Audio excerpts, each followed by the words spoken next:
అందరికీ నమస్కారం. రాష్ట్ర ప్రజలకి, శ్రేయోభిలాషులకి, ప్రతి ఒక్కళ్ళకి నగరి ఎమ్మెల్యే, ప్రతిపక్ష పార్టీ కూడా లేని ఎమ్మెల్యే, ఓడిపోయిన ఎమ్మెల్యే, నగరి ఎమ్మెల్యే రోజా గారు ప్రభాస్ అంటే పవన్ కళ్యాణ్ గారికి చాలా ఇష్టము. పవన్ కళ్యాణ్ అభిమానులు కానీ ఎవరైనా కానీ ప్రభాస్ జోలికి ఎవరు పోరు, ప్రభాస్ని ఎవరే కానీ చెప్పరు. ఏది ఏమైనా ఒక విమర్శించినా, ఒక తిట్లు తిట్టినా, ఎవరేమైనా చేసినా కానీ మీ వైఎస్ఆర్సీపీ వాళ్ళు మాత్రమే చేస్తారు. అది కొంచెం గమనించి తెలుసుకోండి.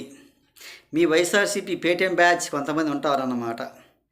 ఒక్కసారి తెలుసుకోండి. మీరు ఎవరైనా కానీ పవన్ కళ్యాణ్ కానీ అభిమానులు కానీ వీర మహిళలు కానీ ఎవరైనా కానీ ఈ ప్రభాస్ గారిని ఎవరు ఏమి అనరు, అనటానికి ఆస్కారం లేదు. రోజా గారు మీరు వైఎస్ఆర్సీపీలో ఉన్నప్పుడు మహిళలను ఏ రోజైనా ఎప్పుడైనా కానీ వాళ్ళను మహిళలుగా గుర్తించగలిగారా? గుర్తించలేదు. 2019 నుంచి 2024 వరకు కూడా ఏ రోజైనా కానీ గుర్తించలేదు. ఒక్కసారి తెలుసుకోండి. మీరు బూతులు మాట్లాడుకుంటూ రాష్ట్ర ప్రజల్లో చాలా గందరగోళం సృష్టించుకుంటూ వచ్చిన మహిళవి నువ్వు కూడా సాటి మహిళనే ఇంత హీనంగా మాట్లాడుతూ ఒక మార్పింగ్ ఫోటోలు పెట్టుకుంటూ, మార్పింగ్ వీడియోలు పెట్టుకుంటూ, ఒక బండబూతులు తిట్టుకుంటూ చేసిన పరిపాలన మనది. ఏ రోజైనా కానీ మహిళల గురించి సరిగ్గా రక్షణ కానీ ఏదైనా చేయగలిగారా? ఎంతోమంది మహిళలు చనిపోయారు. ఎంతోమంది బలవంతం చేసి లోబర్చుకొని ఈ చాలా గందరగోళం కూడా సృష్టించారు. అప్పుడు ఎక్కడున్నారో తెలియదు, ఏమైపోయారో తెలియదు.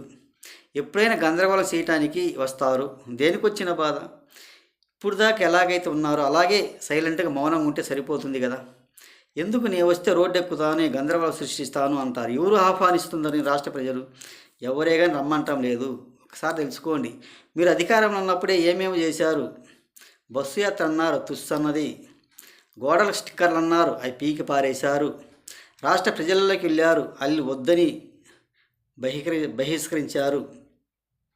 ఒక్కసారి తెలుసుకోండి. మీరు మన రాష్ట్ర ప్రజలు ఏ విధంగా చేశారు, ఎలా చేశారు. మిమ్మల్ని మళ్ళీ ఆహ్వానిస్తారు అంటే మాత్రం ఎవరు ఆహ్వానించరు. మీకై మీరు కళ్ళగా ఉంటున్నారేమో కానీ కళ్ళలోకి వచ్చి కళ్ళగనేది కానీ మీకు జనాల్లోకి వెళ్ళటానికి ఆస్కారం లేదు. జనాలు మిమ్మల్ని బహిష్కరించారు. మిమ్మల్ని 11 సీట్లకి పరిమితం చేశారు. ఒక్కసారి ఆలోచించుకొని తెలుసుకోండి. రోజా గారు ఎందుకు వచ్చిన బాధ అని తెలియజేస్తూ ఇప్పుడు దాకా ఎలాగైతే ఉన్నారో అలాగే మౌనంగా ఉండండి. ప్రభాస్ గారిని ఎవరు ఏమి అనటానికి ఆస్కారం లేదు, ఎవరు అనరు.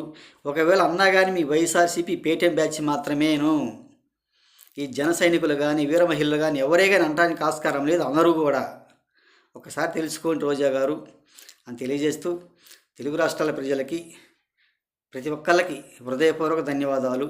మీకు ఓటు వేశారు, మేము అధికారంలో ఉన్నాము, మమ్మల్ని ఏం అడగడానికి ఆస్కారం లేదు. మాకు రాష్ట్ర అభివృద్ధి కానీ ఒక సంక్షేమం గురించి కానీ ఏది మాకు సంబంధం లేదు. మాకు ఓటు వేశారు, ఆ జనాలు మమ్మల్ని ఎన్నుకున్నారు. మాకు ఏం చేసినా సరిపోతుంది, మేము ఎలా చేసినా సరిపోతుంది, ఇవన్నీ మాకు పట్టినవి కాదు అని అనుకున్నారు. ఒకసారి తెలుసుకోండి అని తెలియజేస్తూ ప్రతి ఒక్కళ్ళకి హృదయపూర్వక ధన్యవాదాలు.